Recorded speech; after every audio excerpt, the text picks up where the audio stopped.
O nome de Deus, por Jesus Cristo, nosso Senhor e Salvador, seja eternamente louvado. Eu me chamo Antônio Carlos e eu sinto de transmitir o meu testemunho e coisas lindas que por infinita bondade o Senhor achou graça de me ensinar, de me esclarecer.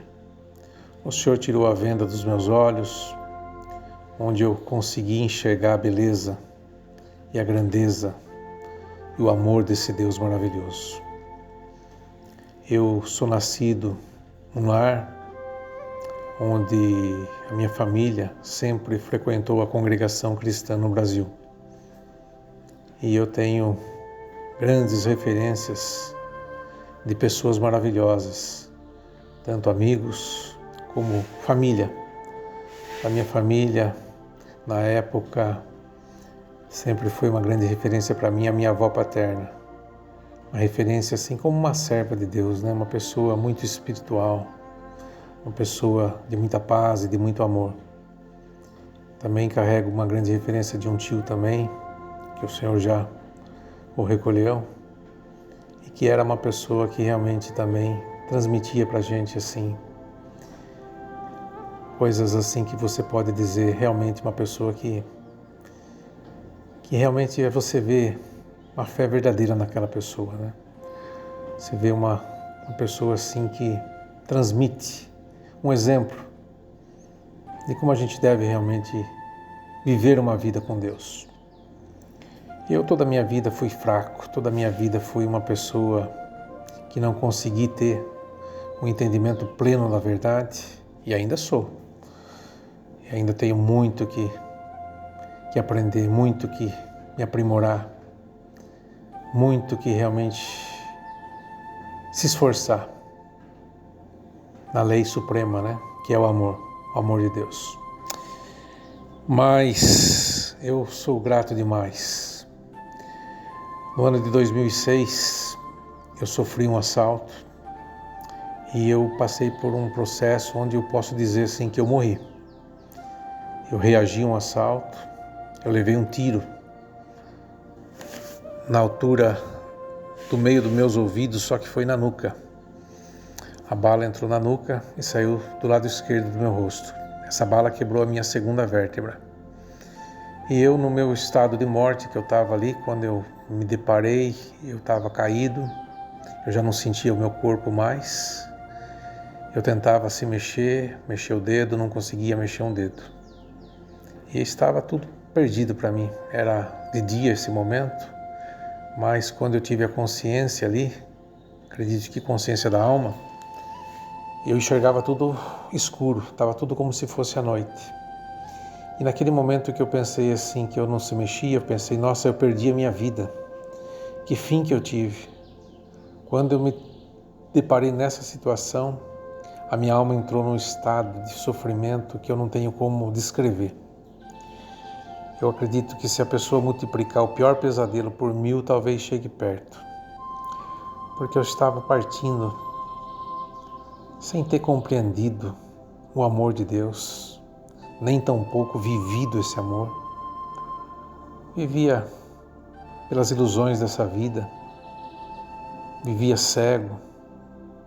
Eu já era batizado, eu já tinha sido batizado com 23 anos de idade, mas permaneci firme por uns 3 anos, mas depois não tinha conversão, fui arrastado novamente pelas emoções da carne, pelos prazeres do mundo.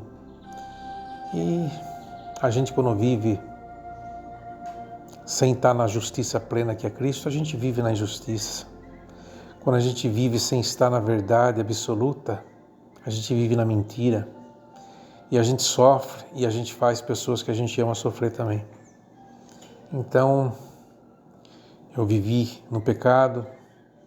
Eu posso dizer que aquela parábola do filho pródigo se encaixa perfeitamente na minha vida. E nesse momento que eu estava morto, a minha alma clamou. Eu falei assim: Senhor Jesus,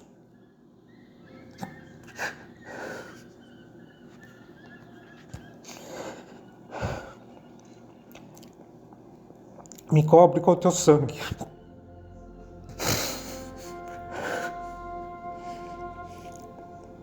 Tenha misericórdia da minha alma. Perdoa os meus pecados. Venha ao meu encontro. Não me deixe sozinho e nem na escuridão. Eu achava que meu espírito ia sair do corpo e nada. Esses momentos parecem que não passam. São momentos que você já está na eternidade. E a segunda vez me veio a imagem da minha avó. Eu vi a cena, ela me chamando. Eu tinha 7 anos de idade. E eu revi aquela cena, ela chamando eu assim no quarto. E falou assim para mim: meu filho, um dia, quando você estiver em grande aflição, você fala assim: Senhor Jesus, me cobre com o teu sangue. E eu clamei de toda a minha alma. Eu falei: Senhor Jesus, me cobre com o teu sangue. Era minha alma clamando. Perdoa os meus pecados. Venha ao meu encontro. Não me deixe sozinho nem na escuridão. Eu achava que o meu espírito ia sair do corpo e nada. A terceira vez eu clamei da mesma forma, nada. Mas na quarta vez eu disse assim: mas Senhor, se existir ainda alguma possibilidade de eu viver, para mim criar os meus 3 filhos, eu prometo, Senhor, viver daqui para frente, procurando lhe agradar da melhor forma possível. Quando eu falei essas palavras, eu que não me mexia mais, o Senhor me ressuscitou na mesma hora. Eu levantei, estavam cheios de pessoas na frente das casas, achando que eu estava morto, caído. E eu comecei a andar e falei: ajudem eu a salvar minha vida. Tenho 3 filhos para cuidar, não posso morrer ainda. Uma mulher gritou, falou: você não pode andar, você está perdendo muito sangue. Eu coloquei um lenço, que eu tinha um lenço assim, que sempre carreguei no bolso, coloquei atrás, tampei o buraco, mas vazava muito sangue pelo meu rosto. Me jogaram uma camisa. Eu pedi para um rapaz me socorrer, falei: ajuda eu a salvar minha vida, tenho 3 filhos para cuidar, não posso morrer ainda. Ele ficou paralisado. Eu falei para ele: você está com medo de sujar o seu carro de sangue, qualquer coisa minha família indeniza você mesmo que eu morra. Ele ameaçou, acho que até de buscar lá a chave do carro dele, mas a mulher dele gritou com ele, acho que pensou que eu talvez fosse um criminoso. Nisso chegou um rapaz perto de mim, eu falei para ele: ajuda eu a salvar minha vida. Ele falou: mas eu não tenho carro. Eu falei: está aqui a chave do meu carro. Meu carro se encontra na rua de baixo, meu cunhado deve estar por lá. Ele foi correndo. Por grande bondade, eu consegui chegar no hospital, eles me socorreram, cheguei até o hospital. Na época foi no hospital Sanatórios de Itu. Quando o médico me viu, ele achou que eu tinha levado 2 tiros, porque tinha um buraco atrás e outro que saía na frente. Ele passou a sonda e ele constatou que foi só um. A bala tinha varado. Quando tirou um raio-x, ele achou que se eu vivesse, eu nunca mais ia se mexer, porque a bala tinha quebrado a parte de trás da segunda vértebra. Ele achava que eu nunca mais ia conseguir ter movimento do pescoço para baixo, se eu sobrevivesse. A minha família foi chamada, e eu naquele momento ali, clamando a misericórdia de Deus. E quando o neuro chegou, ele achou que eu já estava sentindo uma dormência no corpo. Ele me perguntou: você sente ainda o seu corpo? Eu falei: ainda sinto. Ele falou: você ainda consegue mexer a perna? Eu falei: mexi. Você mexe o braço? Mexi. Ele falou: aperte minha mão. Apertei a mão dele. Passado alguns momentos, a minha família já tinha chegado, minha mãe, minha esposa, meu irmão. A minha mãe foi a primeira a entrar para me ver. Quando a minha mãe chegou assim e me viu naquele estado, sabendo que eu tinha levado um tiro na nuca, ela estava em estado de choque, tremendo, chorando. E eu tentei consolar minha mãe, falei para ela: fique em paz, vou ficar bem. E de repente, o Senhor, por grande misericórdia, falou em voz comigo. Eu olhando bem no olho da minha mãe, o Senhor falou assim, uma voz tão potente, tão gloriosa. Quando aquela voz falou comigo assim, parece que houve um terremoto dentro de mim. E o Senhor disse essas palavras que eu jamais posso esquecer. O Senhor falou assim para mim: a única coisa que a gente leva desta vida é o amor verdadeiro. Fora isso, mais nada. Ali eu comecei a chorar, que eu tinha ouvido a voz de Deus. Eu achava que podia partir a qualquer momento, mas o Senhor falou tudo o que eu precisava ouvir. Eu vivia só em busca das coisas dessa vida, do ouro que perece, mas eu estava tão distante de viver o amor de Deus, de se entregar a esse amor e viver esse amor. E o Senhor falou tudo para mim. O Senhor foi tão glorioso, precisei ser transferido para o regional, porque no momento lá a máquina de tomografia estava quebrada. Fui transferido, cheguei 11 horas da noite em Sorocaba. Quando tiraram a minha tomografia às 1 da manhã, uma neuro chegou para mim assim às 3 da manhã com o resultado. Ela falou para mim assim: olha, moço, nem se preocupe quanto a ficar tetraplégico, porque você já era para estar morto. Ela falou: essa bala passou 1 milímetro de uma veia que se pegasse você morreria na mesma hora. Ela falou: e segunda vértebra da parte neuro é fatal. E da parte neuro você está fora de perigo. Agora amanhã um ortopedista de coluna vai avaliar melhor o seu caso. Ela falou: você ganhou na Mega Sena acumulado umas 10 vezes. Eu falei: doutora, foi um milagre. Ela falou: realmente. No outro dia o ortopedista de coluna passou, permitiu que eu conseguisse virar, porque eu tinha passei a noite em toda sem poder se virar, uma dor tremenda. Permitiu que eu pudesse virar para mim poder relaxar um pouco. Para resumir, eu fiquei 3 dias hospitalizados e o Senhor me deixou perfeito. Não ficou nenhuma sequela, por grande bondade e misericórdia. Mas ficou uma marca na minha nuca da bala, onde ela entrou, e no meu rosto, de onde ela saiu. É uma marca que eu sinto orgulho de ter essa marca. Não pelo que eu vivi, não pelas pessoas que eu fui, pelos erros que eu cometi, pelos pecados que eu cometi, mas uma marca que eu posso tocar ela e relembrar o quanto é grande o amor de Deus.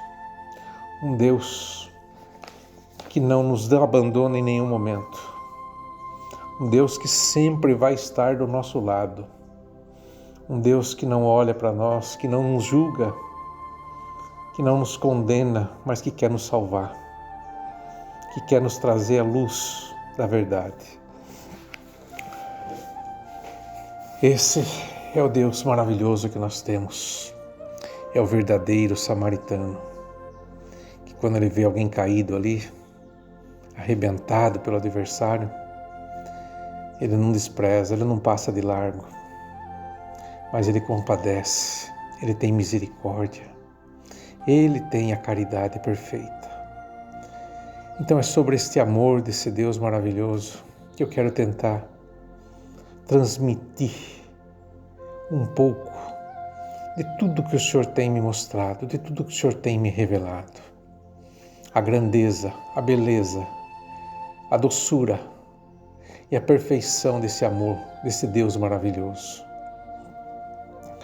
Porque o Senhor diz assim, né? Eu sou o caminho, eu sou a verdade e eu sou a vida. E esse caminho é o caminho de amor, porque Deus é amor. Está escrito na palavra de Deus, Deus é amor. Então, é sobre esse caminho, é sobre essa verdade, é sobre esse amor que eu desejo transmitir de todo o meu coração. Coisas inefáveis que o Senhor tem me revelado.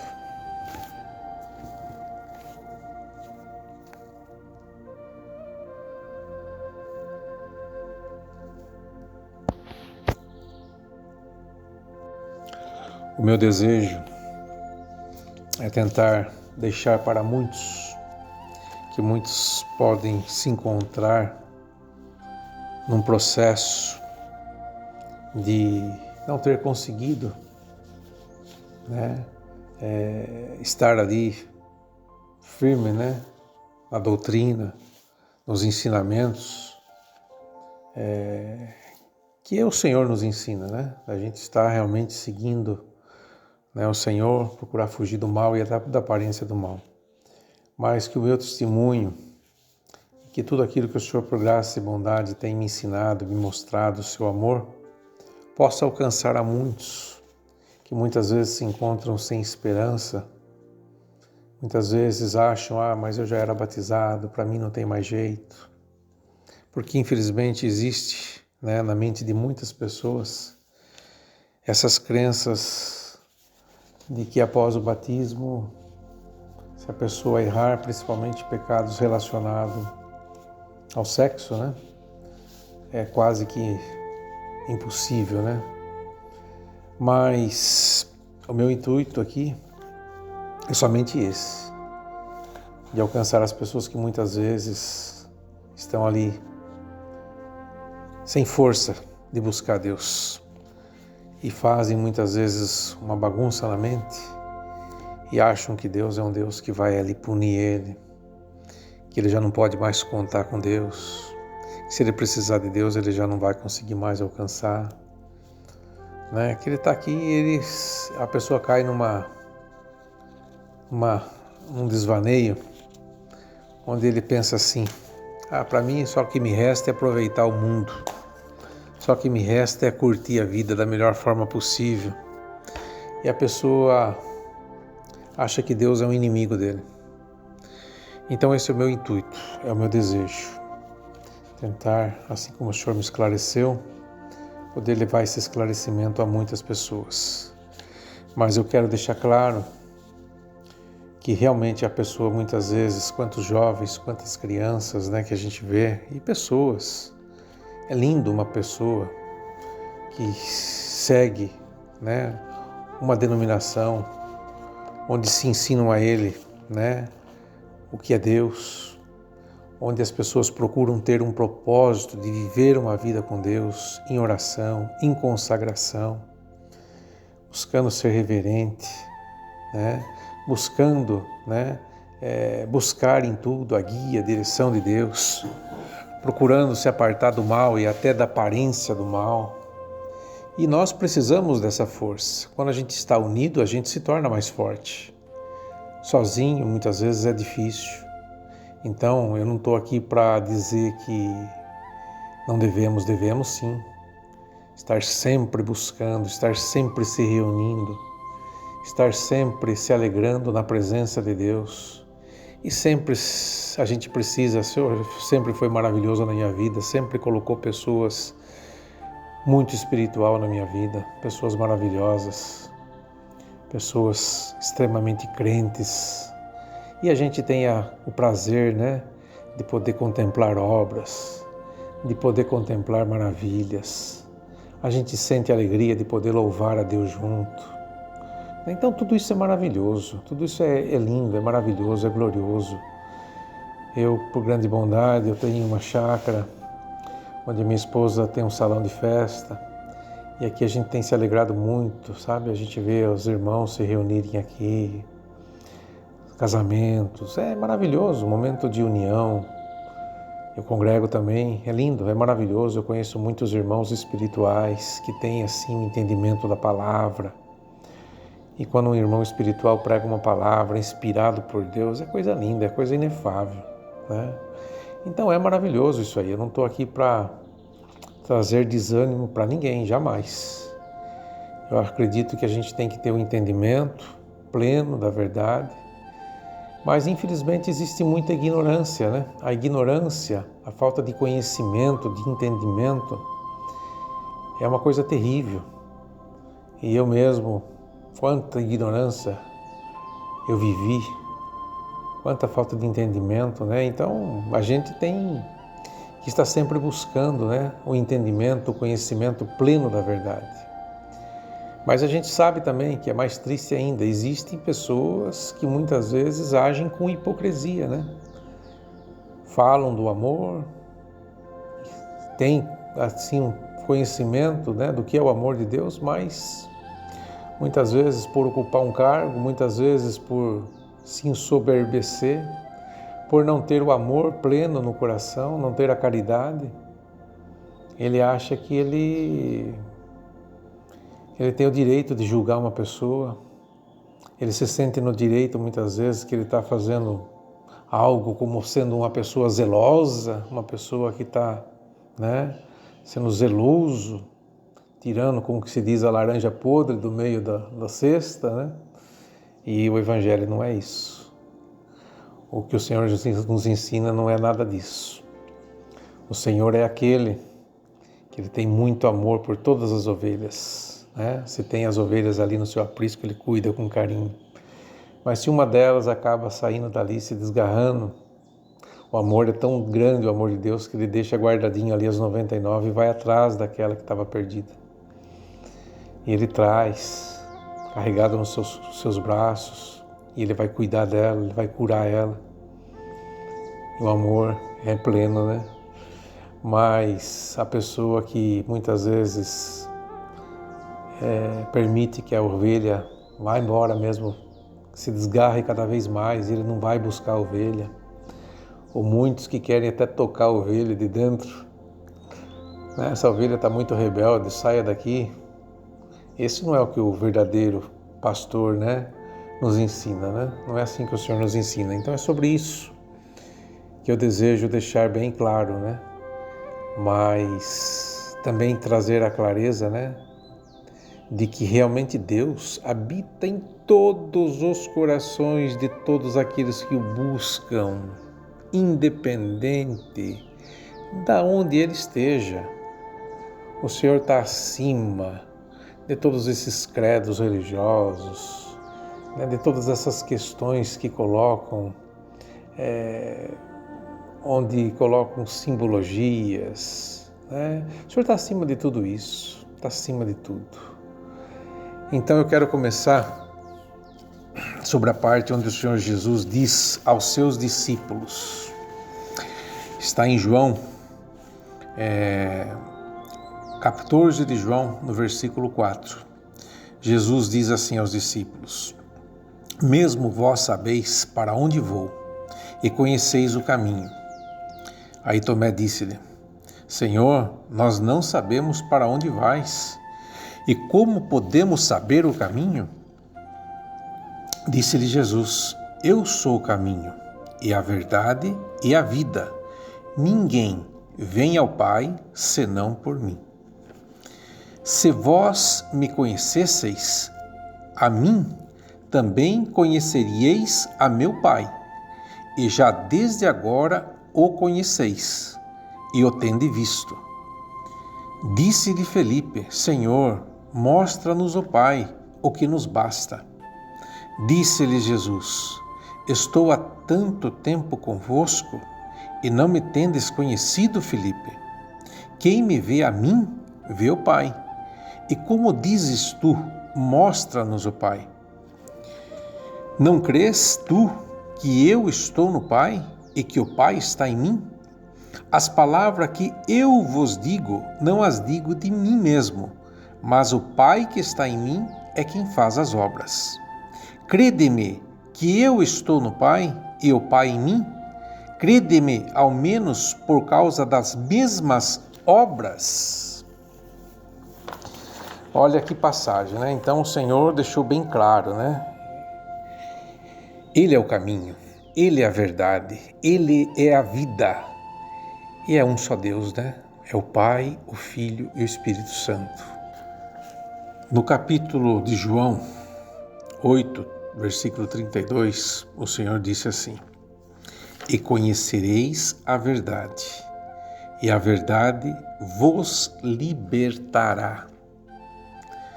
Então, é essa verdade de amor e justiça, é essa verdade de um Deus de caridade. Quem conhece a Deus, quem conhece de fato esse Deus maravilhoso, não tem como não se libertar. Somente Ele pode nos libertar. E só Ele é a verdade. Só Ele é o caminho. Só Ele é a vida.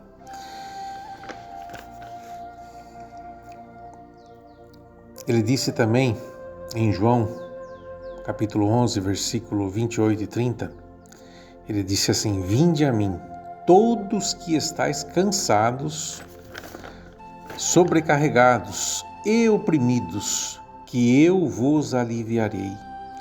Porque o meu fardo é leve, o meu jugo é suave. Sou humilde e manso, aprendei de mim. Achareis descanso para o vosso coração. Olha que passagem. Olha que passagem. Um Deus humilde, o manso. A gente vai encontrar descanso para o nosso coração, porque todos os nossos pecados, Ele não está nem aí. Ele somente quer que a gente se arrependa, que a gente descarregue todo fardo de pecado, todo fardo de julgamento, todo fardo pesado a gente descarrega, porque está tudo consumado, está tudo pago. Ele quer que a gente viva feliz, que a gente viva uma vida de libertação. Então, é Ele quem disse tudo isso, né? Outra parte que Ele fala para uma mulher em Samaria, está em João, capítulo 4, versículo 14. Ele diz assim para ela, assim, né? Mas aquele que beber da água que eu lhe der, nunca terá sede, porque a água que eu lhe der se fará nele uma fonte de água que salte para a vida eterna. Essa fonte é o amor, né? É o amor pleno, porque o ser humano, nós precisamos, né, de muitos elementos aqui para a gente viver nessa vida, mas o principal elemento que não tem como a gente viver é sem o amor, porque sem o amor de Deus, sem o amor não tem como a gente viver. Então o amor é tudo. Então essa é a fonte de água que Ele nos dá para a vida eterna, o seu amor. Para nós é difícil ter um profundo entendimento sobre o amor de Deus. Mais difícil é conseguirmos se entregar plenamente ao amor, mediante tantas crenças e conceitos que adotamos em nossas vidas. Muitas crenças religiosas fazem a gente acreditar num Deus que pune, que castiga, que dilacera os nossos corações mediante algumas situações que nós passamos em nossas vidas. Deus não disse que nós passaríamos uma vida sem sofrimento aqui na terra. Ele disse que nós teríamos aflições, mas Ele disse: eu venci o mundo e vós vencereis também. Isso está em João 16:33. Ele nos prometeu dar um lar eterno em glória, onde Ele nos enxugará todas as nossas lágrimas. Então, para muitos que pensam que viver uma vida com Deus é viver uma vida aqui plena, sem sofrimento, sem provações, não é isso.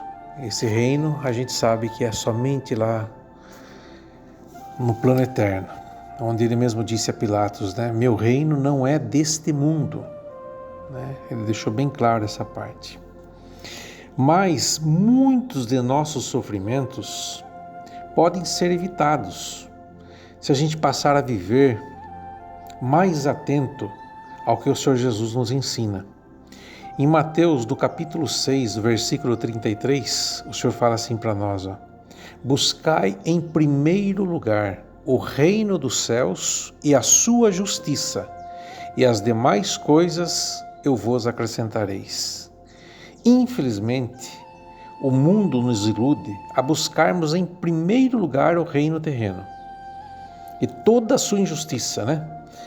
E praticamente nunca sobra tempo para buscarmos o reino dos céus e a sua justiça. Então a maior parte do sofrimento humano são sofrimentos que nós mesmos vamos ao encontro, por vivermos distantes dos ensinamentos de Deus. Mas para aquele que se entrega plenamente ao amor de Deus, ele vence tudo. Ele passa pelo fogo, mas Deus passa com ele. Ele pode estar numa tempestade, mas ele sabe que o Senhor está junto dele ali. Então ele passa por tudo, e em tudo o Senhor vai dando força, vai ajudando, né? Mas muitas vezes o ser humano distante de Deus, ele tem que passar por sofrimento mesmo. Ele tem que passar por tribulações terríveis. Muitas vezes ele passa por momentos de dor terríveis, Porque é só ali no profundo do sofrimento, no profundo da dor, onde ele não tem mais o que fazer, onde ele não tem mais aonde buscar, mas dali ele vai bater na porta certa, né? Ali naquele momento ele vai abrir o coração. Muitas vezes é num leito de enfermidade, muitas vezes é numa prisão, muitas vezes é numa clínica de recuperação, onde muitas vezes ele já perdeu família, ele já perdeu tudo. Muitas vezes muitos se encontram vagando pelas estradas, pelas ruas, sem nenhum destino, sozinhos, sofrendo, padecendo. Mas muitas vezes é naqueles momentos que ele abre o coração e que ele busca a Deus, que ele fala: Senhor, existe um Deus no céu, tem misericórdia de mim, me ajude, me socorre, venha ao meu encontro. Então, a gente sabe que o sofrimento também é necessário para trazer muitas pessoas, né, para próximo de Deus.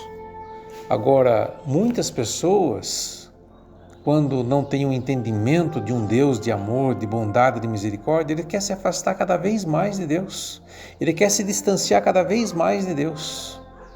Ele quer só satisfazer os seus prazeres carnais, as suas emoções carnais, e vai se distanciando e criando crenças até que Deus não existe, e vai fazendo uma bagunça mental. Por quê? Porque ele não conheceu ainda o Pai verdadeiro, o Deus de amor, de verdade e justiça.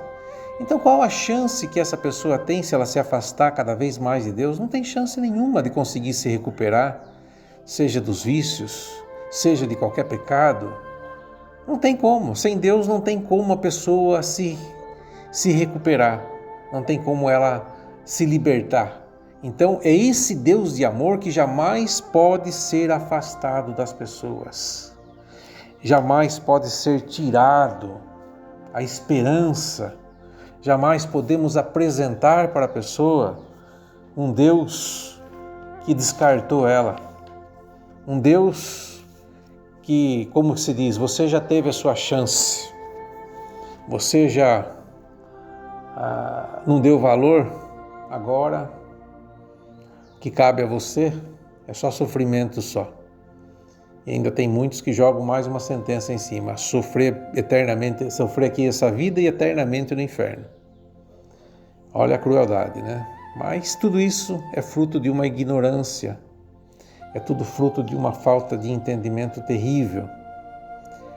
Mas infelizmente a gente sabe, né, que tem muitos que usam desse poder com hipocrisia. Aí é um crime total, aí é um crime terrível.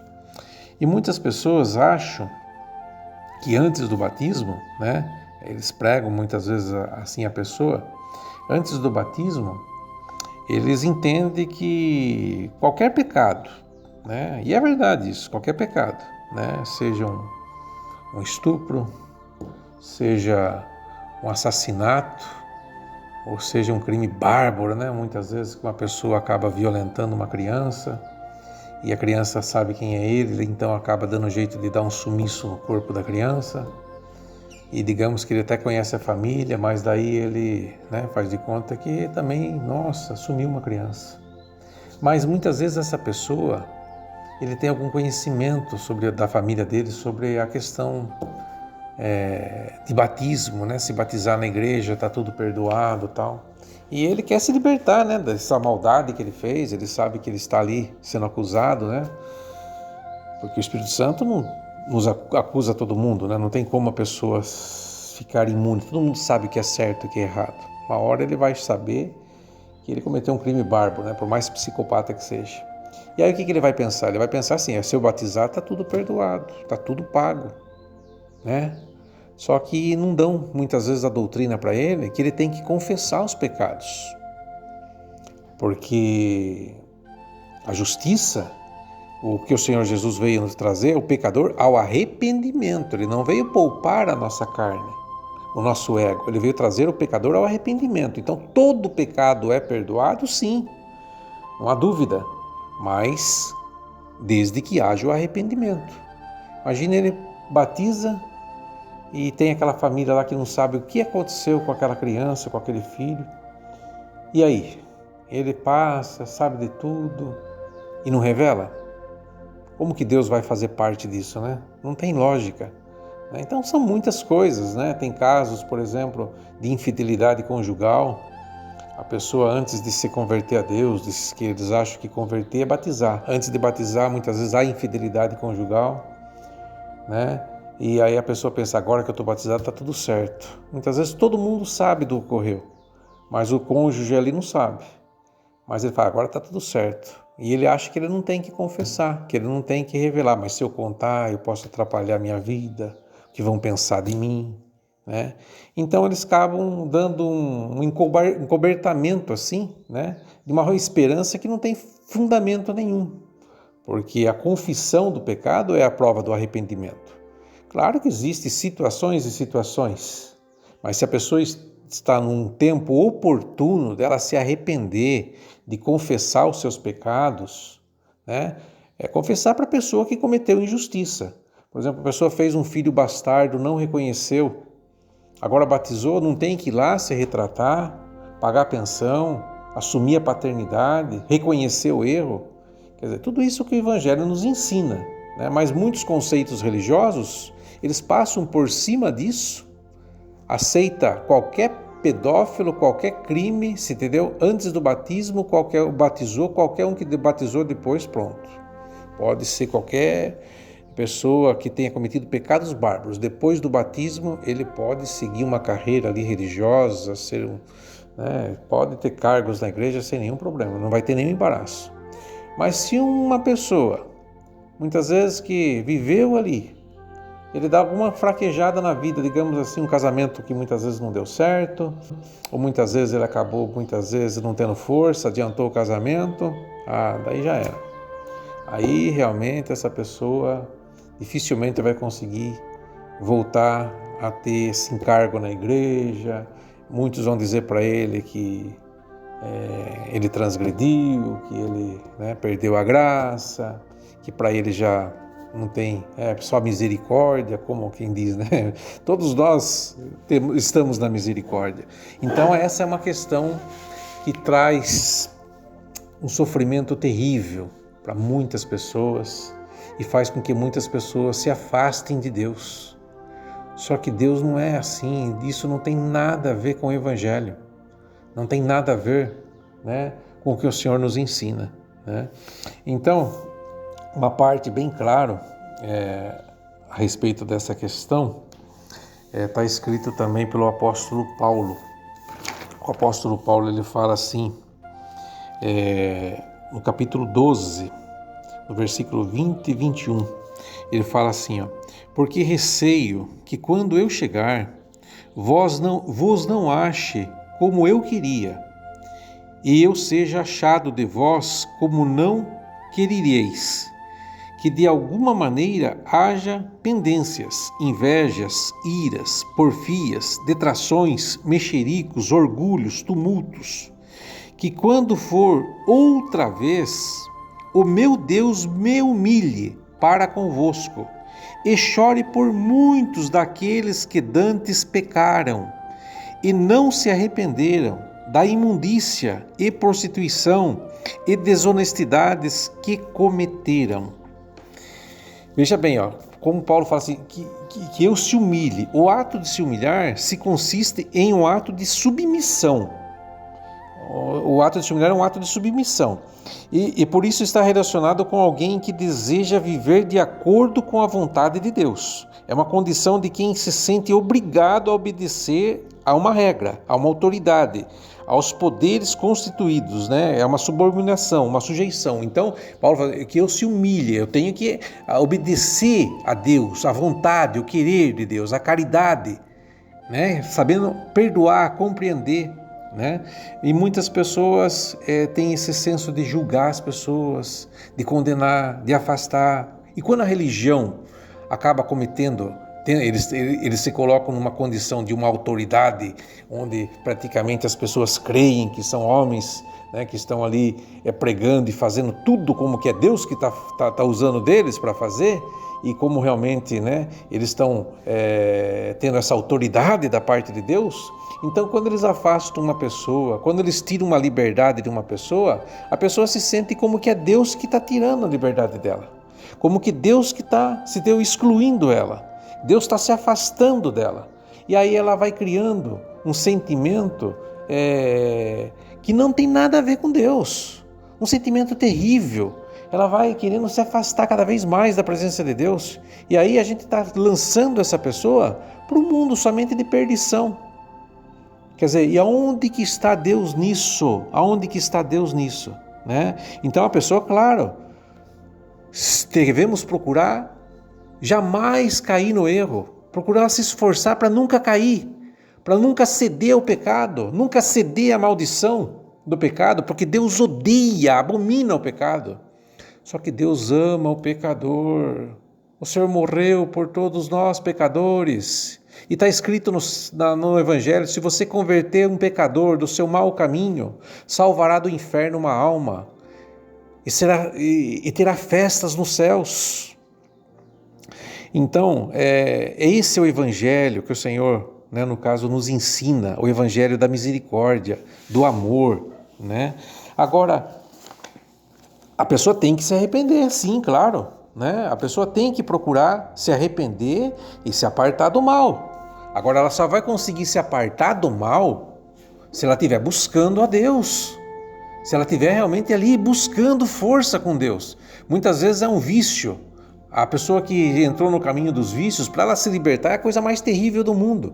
Muitas vezes ela faz um esforço, ela fica ali mês até sem usar a droga que seja, ou a bebida, o que quer que seja. Ela fica ali muitas vezes um mês se abstendo, mas de repente ela tem uma recaída, aí pronto. Aí ela pensa, para mim não tem jeito mesmo. Para mim chega, aí eu agora vou me aprofundar mais ainda. Outros é o caminho da prostituição. Então, quer dizer, aí a pessoa, como ela não tem uma interpretação plena do que é Deus, ela deixa de buscar, ela se enfraquece. Então a pessoa, na verdade, ela tem que se apartar do mal, sim, mas ela nunca pode se apartar de Deus, porque o momento que a pessoa se apartar de Deus, aí acabou, não tem chance mais. Essa é a questão. E a caridade, né, que é o amor perfeito, que o Senhor nos ensina, né, o que Ele é, né, porque Deus é a caridade, Deus é o amor perfeito. Eu quero descrever sobre essa parte, que não tem esclarecimento mais pleno do que esse, do que está lá em 13 aos Coríntios, do que é a caridade, do que é o amor de Deus. O Senhor fala assim, ainda que eu falasse a língua dos homens e dos anjos e não tivesse caridade, seria como metal que soa, ou como um sino que tine. Pode emitir som, coisa mais linda, mas não tem vida. E ainda que eu tivesse o dom de profecia e conhecesse todos os mistérios da ciência, e ainda que tivesse toda a fé, de maneira tal que transportasse os montes e não tivesse caridade, que é o amor perfeito, nada seria. E ainda que eu distribuísse toda a minha fortuna para sustento dos pobres, e ainda que entregasse o meu corpo a ser queimado e não tivesse caridade, nada disso me aproveitaria. A caridade é sofredora, a caridade é benigna, a caridade não é invejosa. Ele diz que a caridade não trata com leviandade, a caridade não se ensoberbece, não se porta com indecência, a caridade não busca os seus interesses, ela não se irrita, não suspeita mal. A caridade não se folga com a injustiça, mas se folga com a verdade. Tudo sofre, tudo crê, tudo espera, tudo suporta. A caridade nunca falha, mas havendo profecias, serão aniquiladas. Havendo línguas, cessarão. Havendo ciência, desaparecerá. Porque em parte conhecemos e em parte profetizamos. Mas quando vier o que é perfeito, então o que o é, em parte será aniquilado. Aí ele fala no versículo 12 aqui, porque agora vemos por espelho, em enigma, mas então veremos face a face. Agora conheço em parte, mas então conhecerei como também sou conhecido. Agora, pois, permanecem a fé, a esperança e a caridade, estas três, mas a maior destas é a caridade. Então, veja que coisa mais linda. Deus é a caridade perfeita, o amor perfeito. Ele é o amor perfeito. Como que a gente pode se distanciar desse amor? Como que a gente pode achar que esse amor vai se ausentar de nós? Deus vai estar até o último suspiro da nossa vida.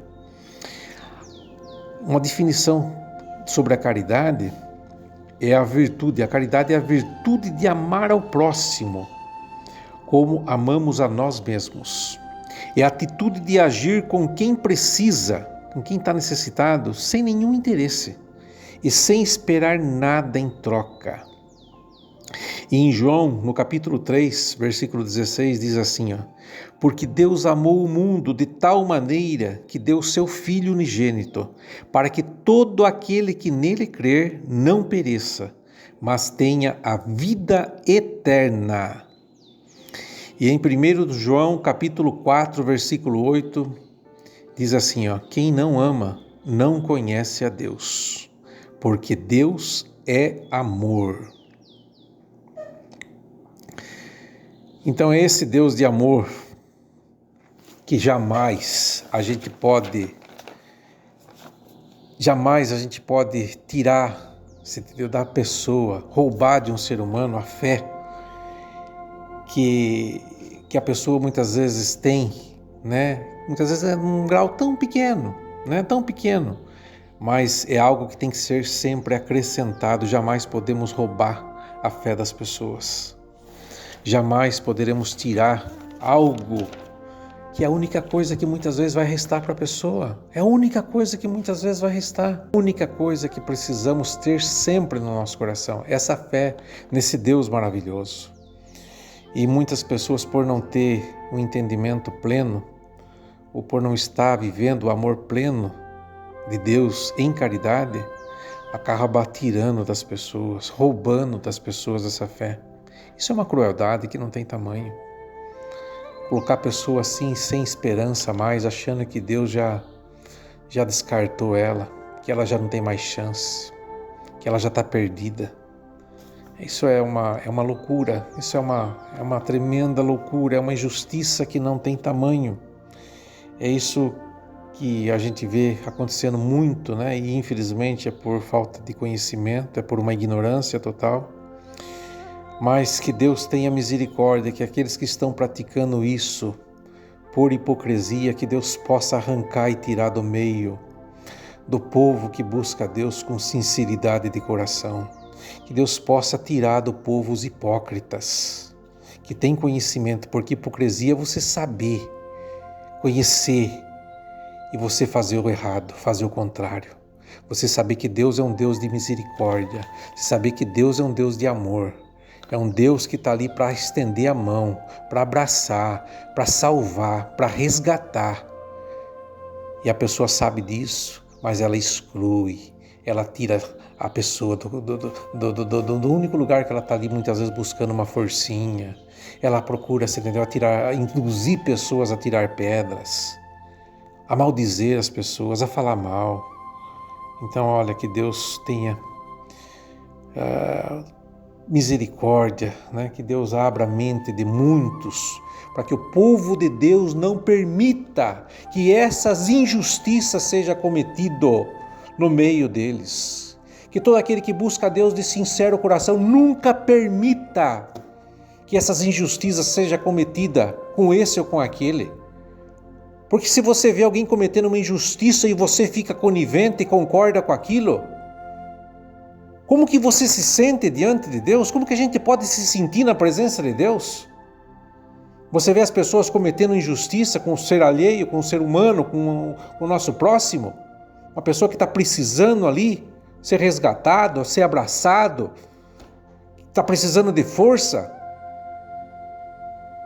E muitas vezes as pessoas vê homens mercenários, tomados por sentimentos perversos, homens hipócritas, agindo dessa forma, e muitos se calam, muitos não fazem nada, e o pior, muitos acabam concordando, muitos acabam se alegrando, E acabam falando, aí tá vendo? É isso aí, não deu valor? Então que esse sentimento maligno seja repreendido em nome do Senhor Jesus. Que caia por terra esse sentimento maligno, perverso. Um sentimento de anticristo. O amor de Deus está bem longe disso. Tem uma parte em Tiago, no capítulo 2, versículo 13, diz assim, o juízo será sem misericórdia para aquele que não fez misericórdia. E a misericórdia triunfa sobre o juízo. Olha só. A misericórdia triunfa sobre o juízo. No capítulo 7 de Mateus, diz assim, não julgueis para que não sejais julgado. Então, se não houver o amor verdadeiro, o perdão, falando em perdão, vamos lá naquela parte que Mateus fala também, Mateus 6, versículo 14 e 15, diz assim, se você não perdoardes os homens as suas ofensas, vosso Pai Celestial também não perdoará a vós. Quem somos nós para não perdoar?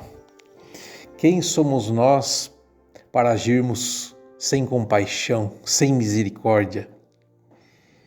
Tá? Então esse é o Evangelho. E vamos lembrar uma passagem também que cai bem nesse sentido, de um homem que conheceu a Deus, que conhecia o Deus verdadeiro, o Deus Pai, o Deus de amor, Deus de misericórdia. O servo de Deus Davi foi um homem ungido por Deus. Deus usou dele, que ele derrubou o gigante, combateu combates terríveis, enfrentou leão, urso, homem que contemplou obras gloriosas, mas no momento de vacilo, no momento onde o Satanás conseguiu cirandar a vida dele, ele cometeu um crime terrível. Ele cometeu uma transgressão terrível, o servo de Deus Davi, e aí ele tentou esconder a sua transgressão, mas o profeta de Deus foi lá e revelou a ele, trouxe à tona. E ele sempre teve a justiça no coração, então a sentença recaiu sobre ele e acabou sendo revelado. A parte que o profeta Natan fala para ele assim, havia um homem que só tinha uma ovelhinha que comia da sua mesa. E tinha lá um homem que era muito rico e tinha muitas ovelhas. E veio um estrangeiro e ele mandou matar a ovelhinha só daquele servo que só tinha uma. O que deve fazer com esse homem, Davi? Esse homem deve ser morto. Eu falei, esse homem é você. Você tinha muitas mulheres e você pegou a mulher daquele que só tinha uma só e ainda colocou ele para ser morto na frente de combate. Aí ele falou assim, você prefere ser entregue na mão de Deus ou na mão dos homens, Davi? Davi falou, eu prefiro ser entregue na mão de Deus, porque de Deus eu alcançarei misericórdia. Veja bem, ele conhecia Deus. Ele passou por processos terríveis, sofreu amargamente, porque o pecado traz sofrimento. O pecado traz maldição, tá? A pessoa vai abrir legalidade para o adversário vir e o adversário não tem misericórdia. Mas não vamos achar que é Deus. É a pessoa que abriu o caminho. Então devemos procurar fugir do mal até da aparência do mal. Mas acidentes acontecem na vida de todo mundo. Não aconteceu na vida de Davi? Todo mundo está sujeito. Agora, a pessoa apresentar um Deus errado para as pessoas, afastar pessoas de Deus, é a única saída, é a única esperança, é o único caminho, é o único refúgio, é o único. Como que podemos afastar a pessoa da verdade, de Deus? Não existe cabimento para isso. Então, essas passagens deixam bem claro, Bem claro. Que Deus abomina sim o pecado, Deus odeia o pecado. Quando estamos vivendo no pecado, não tem como ter comunhão com Deus. Mas se a pessoa se arrepende e ela procura se arrepender de coração, Deus é Pai. Uma parte maravilhosa é aquela passagem do filho pródigo, dos dois irmãos. Um sempre foi um filho obediente, esteve ao lado do pai. E o outro queria que o pai morresse talvez antes da hora, e o pai não morria. Ele falou, dá a minha parte da fazenda. porque eu quero viver minha vida. E o pai deu para ele a parte dele, e ele foi viver os deleites da carne, foi viver esplendidamente até que acabou o dinheiro, né? Acabou a condição e ele se viu numa situação que ele desejou comer daquilo que ele estava dando para tratar os porcos ali. E ali sumiu os amigos, sumiu as pessoas do redor dele, né? E quando você está bem, está cheio de boas, falsas amizades muitas vezes, né? De pessoas rodeando, né? Por interesses. Mas tem momento que só fica ali a pessoa. Só que o amigo verdadeiro nunca despreza, nunca abandona, né? Mas ele pegou e falou assim, eu vou voltar para o meu pai, que lá os seus empregados têm fartura de pão. E eu vou dizer a ele, não sou digno de ser chamado teu filho, mas me faz como um dos seus jornaleiros, seus empregados. E ele voltou.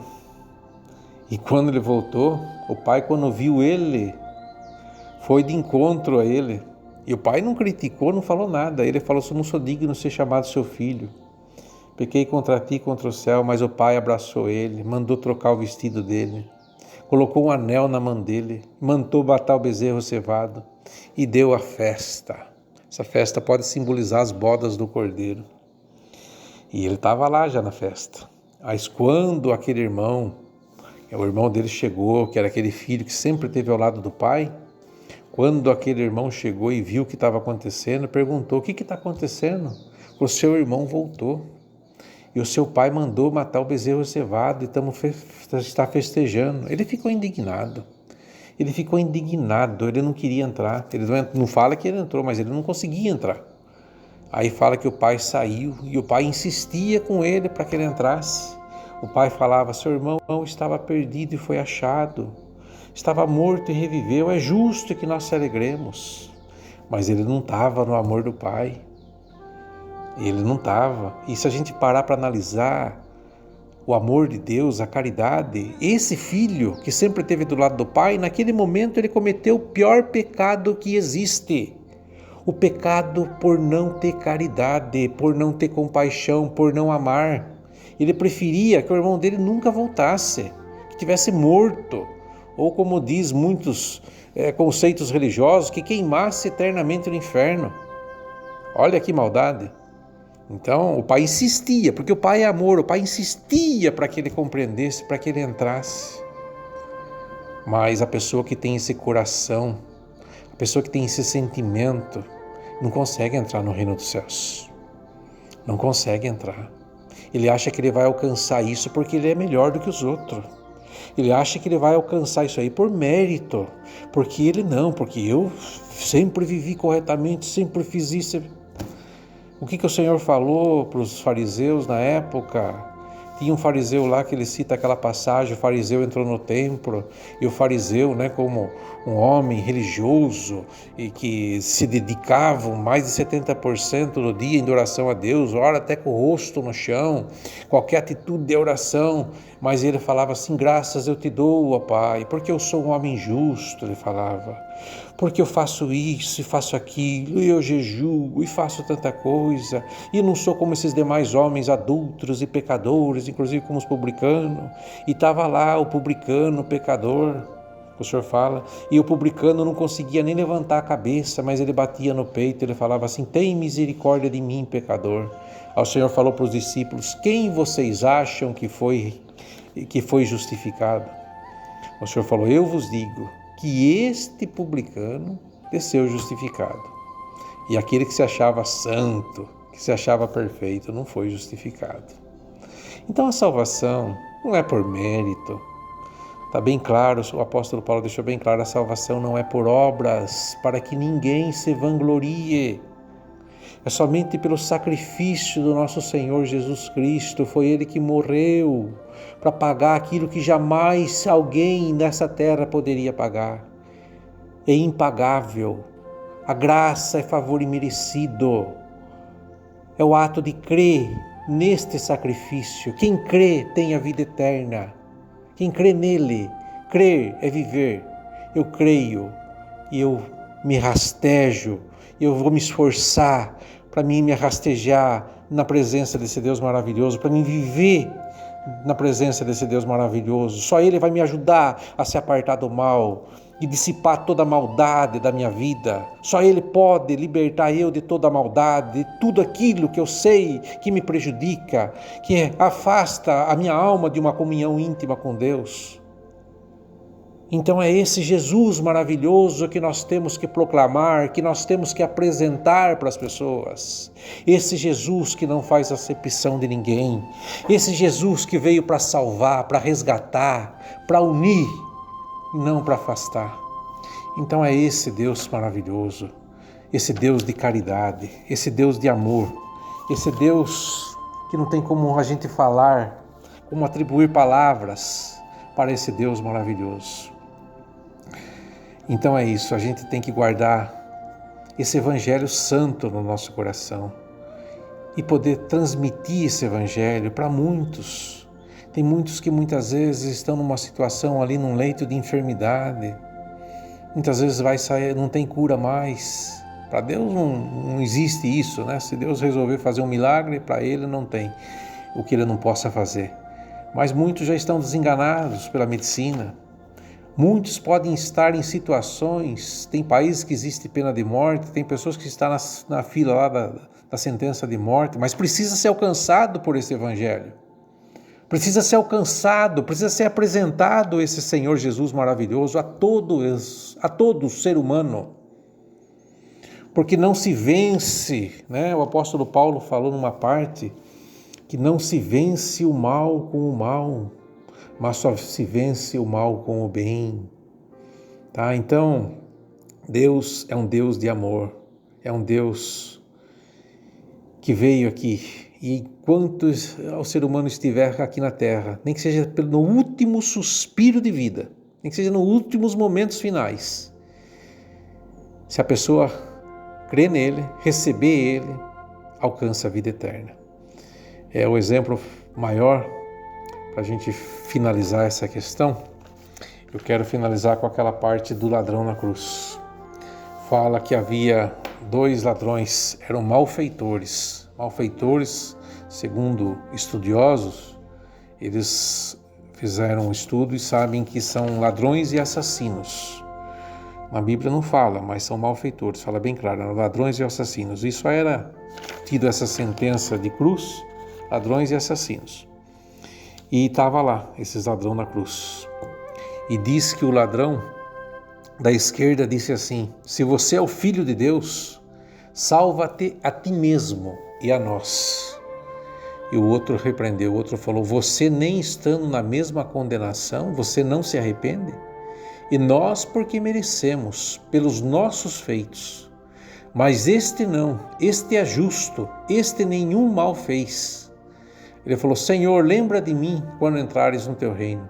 O Senhor falou na mesma hora para ele: hoje mesmo estarás comigo no paraíso. Veja bem, esse ladrão, para ele falar o que ele falou, ele já conhecia o Senhor, já tinha chegado bem antes para ele. Ou ele já tinha contemplado talvez obras, milagres, maravilhas. Mas ele falou pela própria boca dele, não estava morrendo pelo que ele merecia, ele estava morrendo porque ele estava morrendo como um criminoso, pelos erros dele.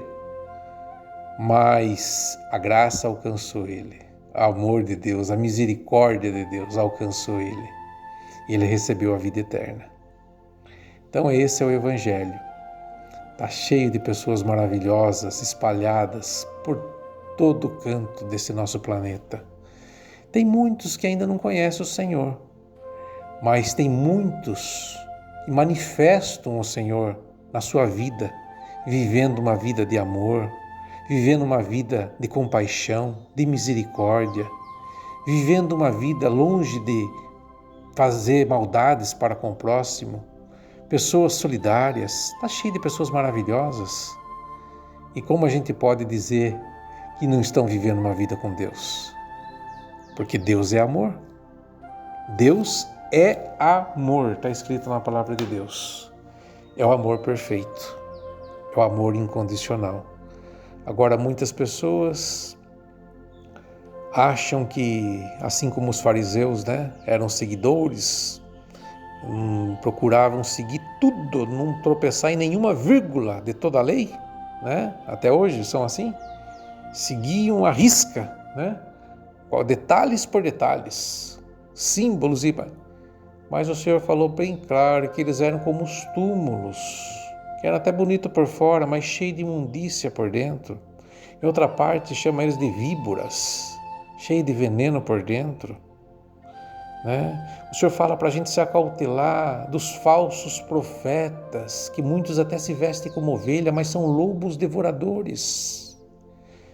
Então não existe lobo pior, lobo maior devorador do que existe, do que as pessoas que não têm compaixão de alma, as pessoas que não têm compaixão das ovelhas, as pessoas que acham que certas ovelhas têm que ser descartadas mesmo, que têm que ser excluídas. Então, que esse espírito demoníaco seja repreendido, que o povo de Deus se una e se esforce para proclamar o Evangelho do Senhor Jesus, o Evangelho do amor, da caridade, o Evangelho que salva, o Evangelho da vida, o caminho verdadeiro. Então é maravilhoso esse Deus que a gente tem. Então, era tudo isso, né? Gostaria de poder transmitir mais coisas, mas é até aqui que o Senhor me dá. Por tudo isso, por tudo, teu nome, por Jesus Cristo maravilhoso, seja sempre louvado.